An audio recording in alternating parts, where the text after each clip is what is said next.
தள்ளி போகாத என் கூடயே இருன்னு உங்ககிட்ட சொல்லணும்னு ஏங்கினேன். மனமோ ஏதோ சொல்ல வார்த்தை தேடுதுன்னு தோணுது.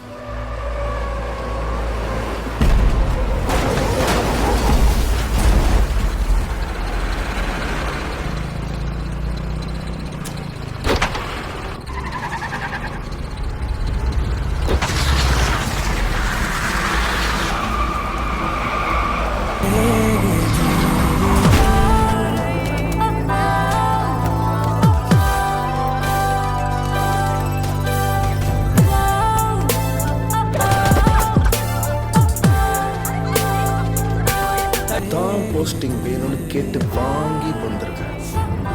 வாழ்க்கையில் என்ன பண்ணுறதுன்னு தெரியாமல் சுற்றிட்டு இருந்தேன். என்ன ஒரு போலீஸ்காரன் ஆக்குனது நீ தான். அதுக்கு முதல்ல உனக்கு நன்றி சொல்றேன்.